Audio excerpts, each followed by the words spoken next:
Olá pessoal, discutimos então até o momento sobre teorias da administração, chegando à teoria das relações humanas, ok?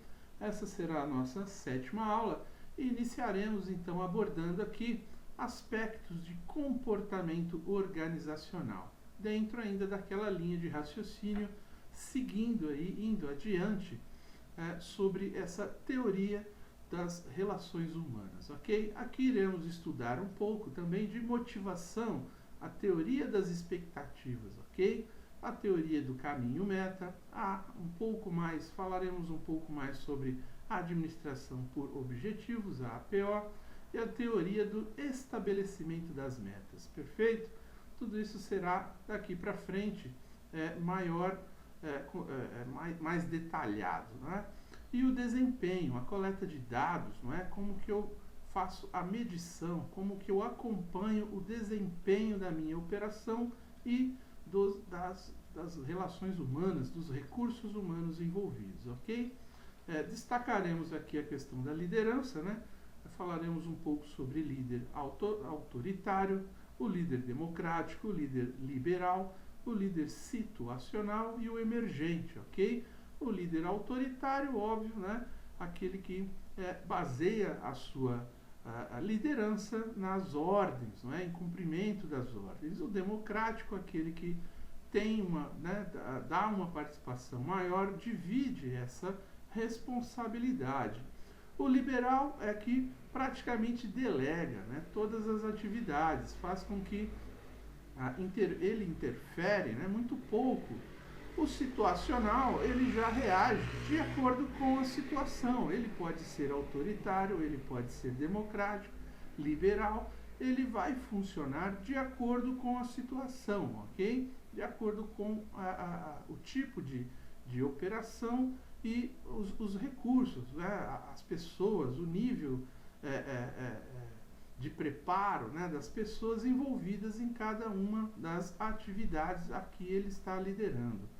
E o líder emergente, não é? Aquele líder que está ali iniciando as suas atividades de líder, e ele é emergente ou porque ele possui bastante capacidade, né? Bastante conhecimento, ou porque ele é uma liderança inata, não é? Alguém que exerce algum tipo de liderança baseado na afeição, baseado em outras características da própria pessoa, ok? Fatores que afetam a escolha do estilo de liderança nas empresas.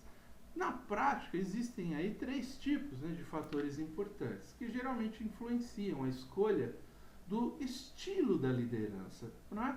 Então, lembram-se que nós estamos falando aqui daquela situação de o homem que satisfaz as necessidades da empresa. Então, a empresa está fazendo aqui aquele acompanhamento, né, aquilo que ela precisa. Então, ela está buscando a competência exata, não é isso?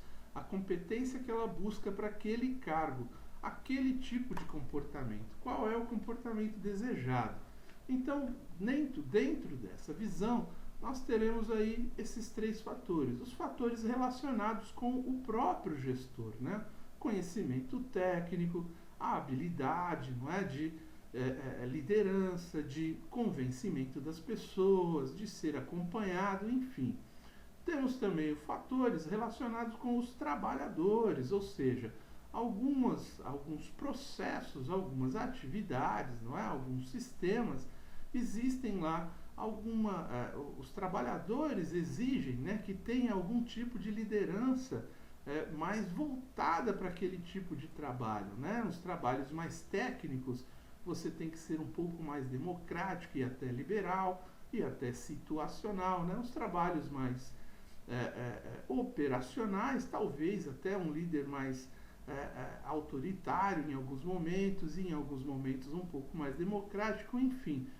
Cada processo, cada atividade na empresa pode exigir um estilo de liderança ideal para aquele tipo de situação. Por isso, há essa pesquisa, o recrutamento e a seleção, ele é baseado em competências, em conhecimento, em habilidades e em atitudes, ok?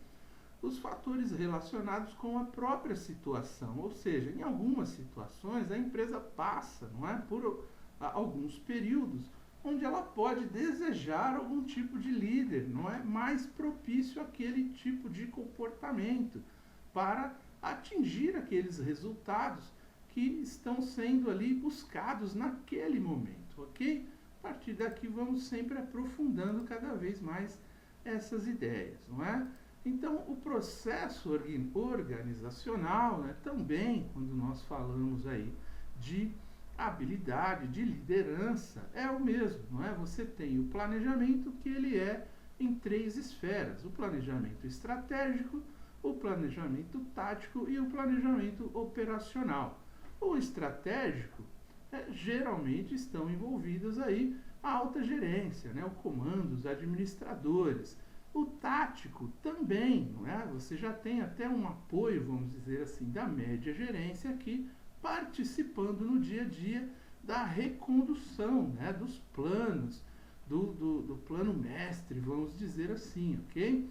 E o operacional também ele precisa de um planejamento das atividades, planejamento diário, não é? Programação diária de atividades, quem realiza o que, como, quando, onde, ok? Tudo isso faz parte está dentro do planejamento.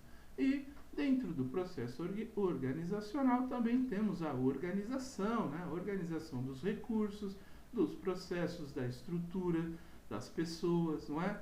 A própria direção, né? Que é a condução, a harmonização de todos os processos e recursos, a comunicação entre as pessoas, entre os processos, a comunicação dentro do sistema, não é isso?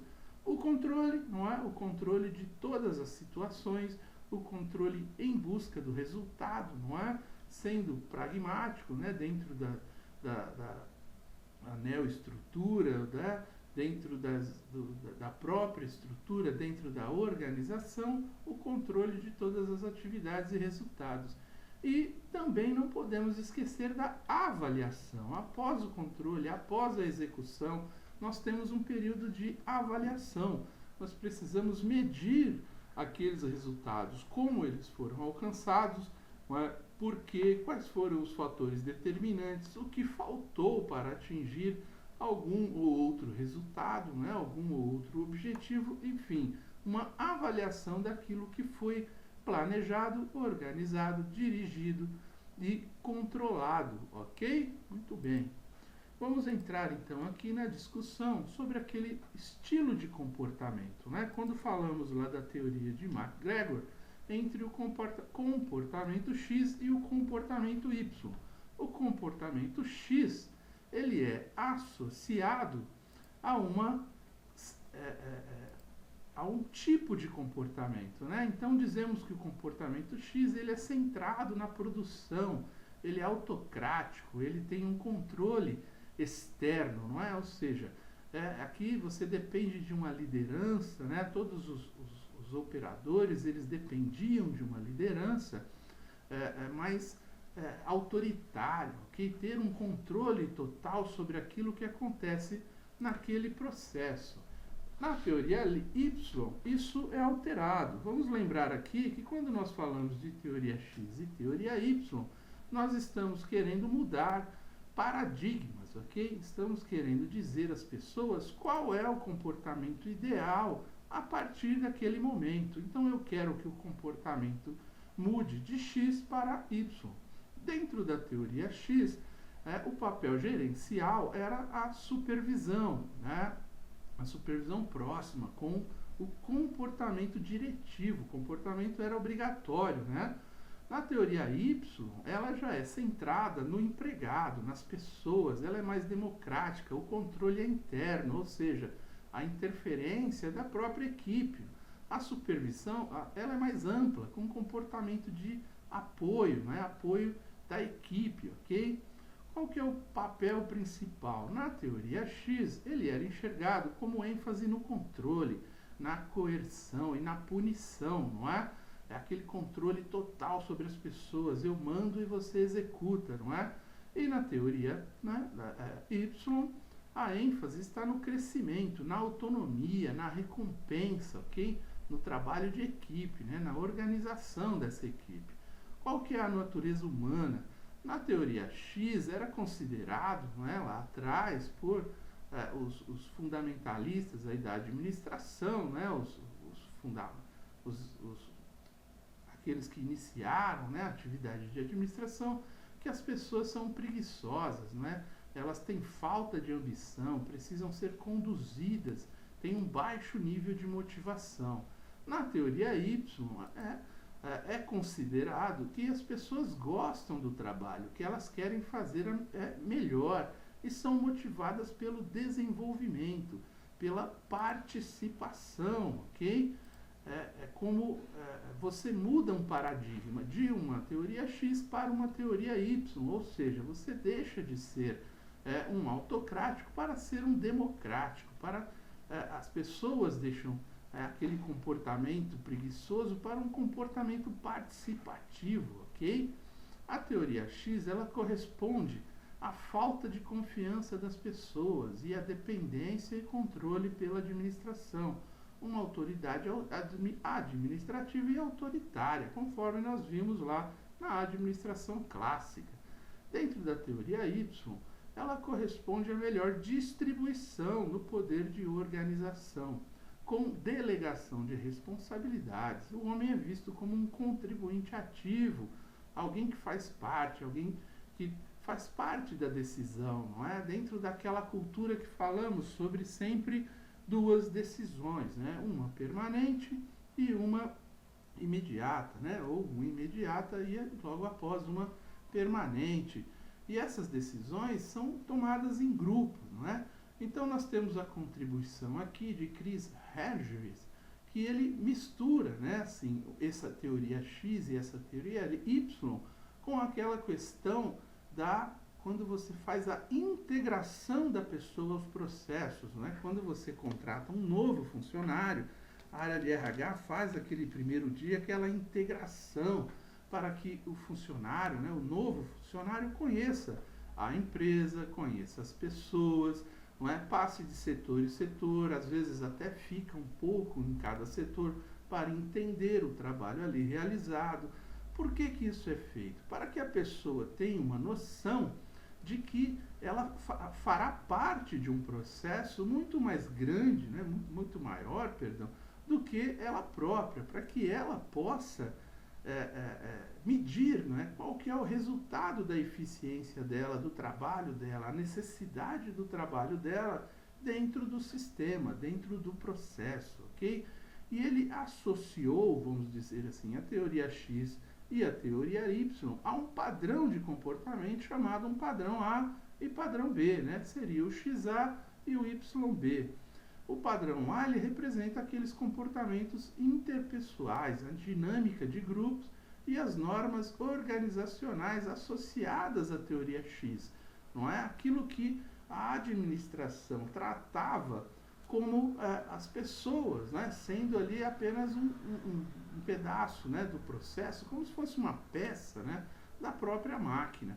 No padrão B, ele já propõe uma maior confiança nos funcionários, um maior interesse nos seus sentimentos, né, dentro dessa estrutura de teoria das relações humanas, ok? Fornece a possibilidade de comprometimento interno e experimentação de novas ideias. Então é aquilo que nós falamos.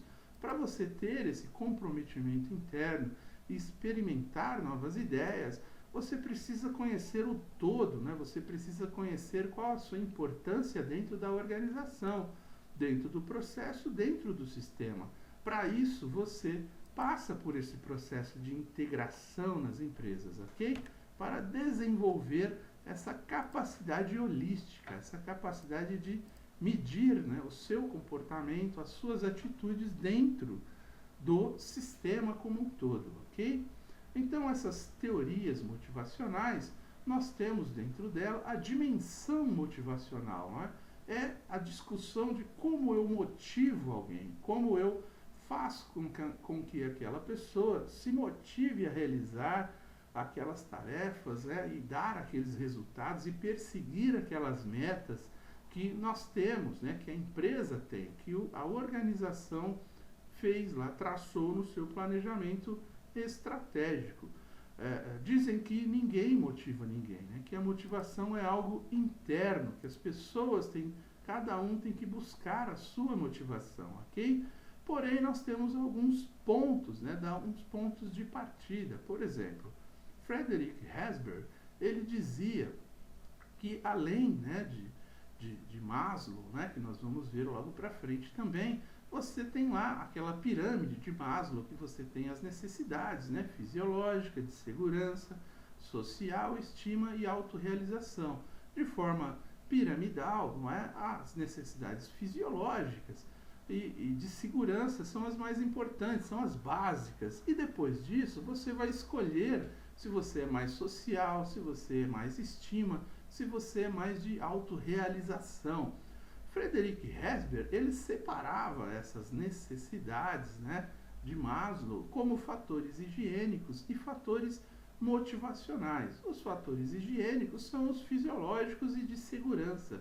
E os motivacionais, eles são os sociais, o de autoestima, o de autorrealização, ou seja, é isso que realmente motiva as pessoas, fazer parte de um grupo, não é? Os fatores higiênicos não motivam ninguém, mas eles podem desmotivar, caso eles não existam, em condições favoráveis.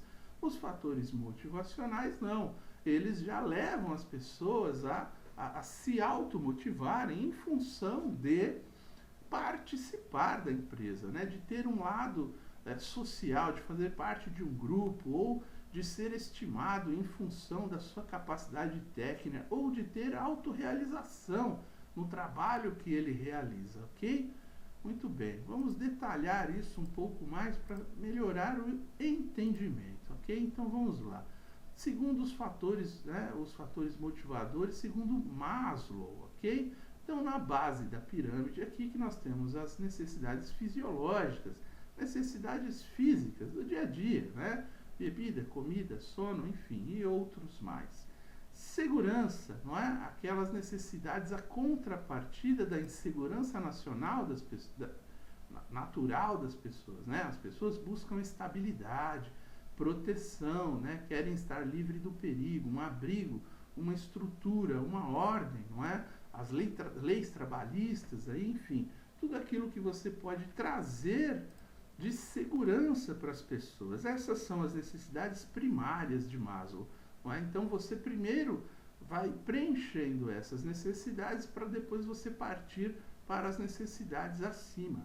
A necessidade endógena, aquela de amar e ser amado, ter amizade, vínculos familiares, intimidade, etc. Essa é aquela necessidade social, essa necessidade de fazer parte de um grupo, ok? A necessidade de estima, é o sentimento das pessoas, de se sentirem valorizadas pelo que as rodeiam, sua autoestima, o desejo de sentir-se importante, competente e valorizado, As pessoas gostam de ter a sua autoestima bem trabalhada. E a autorrealização é aquele desejo dos indivíduos de renovar e reciclar seu potencial, tornar-se cada vez mais o que cada um seria capaz de ser, ou seja, no entendimento de Maslow, os fatores motivadores para você conseguir motivar uma pessoa, ele seguir essa pirâmide, essa escala. Você teria que ir trabalhando as pessoas dentro dessas necessidades, todas elas de uma forma seguida, ok? E como falamos, Frederick Herzberg vê isso de uma outra maneira. Ele vê lá os fatores higiênicos, que são aqueles fatores da linha primária da pirâmide de Maslow, Ele diz lá que os fatores higiênicos, é aquela supervisão, o que é determinante para cada fator desse, a disposição, a boa vontade de ensinar ou delegar responsabilidades aos subordinados. Isso precisa existir. Se isso não existir, você não consegue motivar as pessoas. Isso é uma necessidade básica, primária, ok?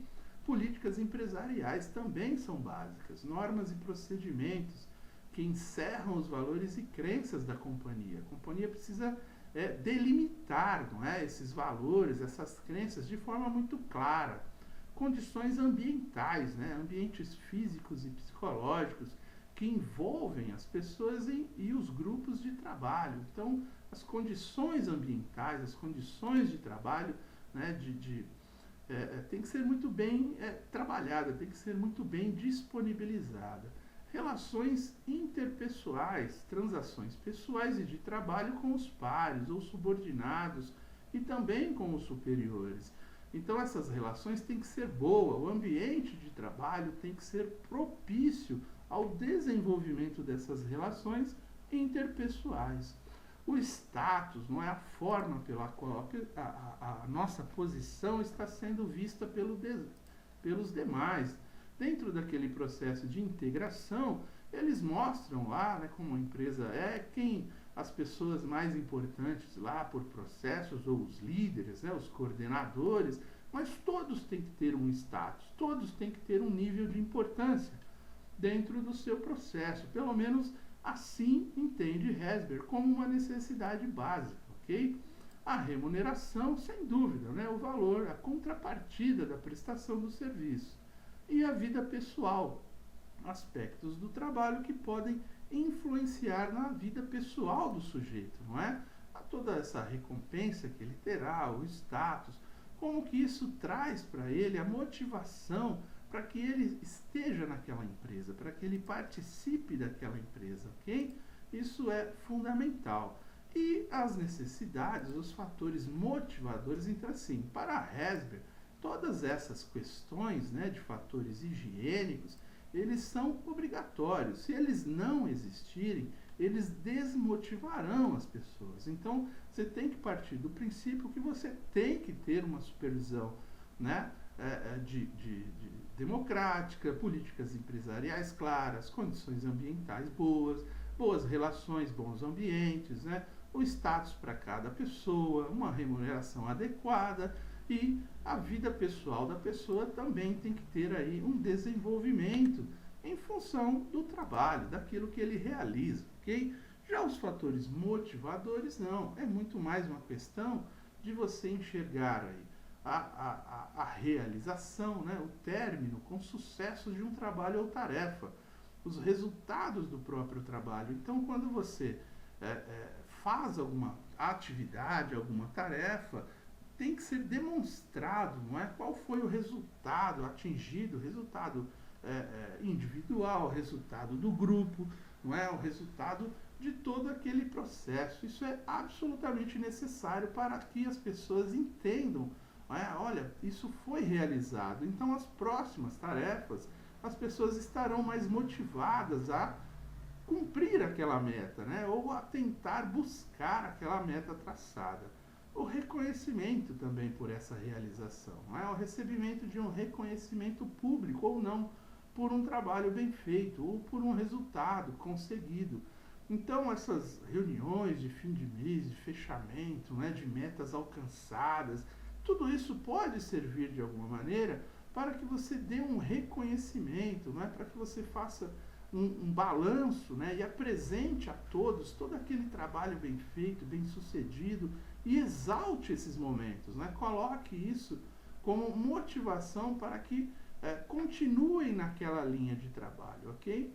O próprio trabalho em si, né? Aquelas tarefas consideradas agradáveis e que provocam satisfação. Então, tem algumas tarefas que são mais prazerosas, não é? Então, tem algumas tarefas que são de rotina e praticamente todas as profissões são assim, né? E tem aquelas tarefas que você por exemplo, vai um comprador, você fica lá negociando, fazendo cotações, negociando material, não é? Fechando ordem de compra, enfim. E você tem aquelas tarefas de viagens, não é? De relacionamento com fornecedores, né? de acompanhamentos de palestras, enfim, tudo isso pode ser mais prazeroso. Então, dependendo, né, da profissão, sempre disponibilizar os dois tipos de trabalho, porque quem fica focado somente num tipo de trabalho e tem ao seu lado alguém que participa de outros trabalhos, né, que são considerados mais agradáveis, né, você poderá aí ter um desbalanceamento, né, entre os colaboradores. Então é fundamental que todos participem de todos os tipos de atividade na empresa, ok?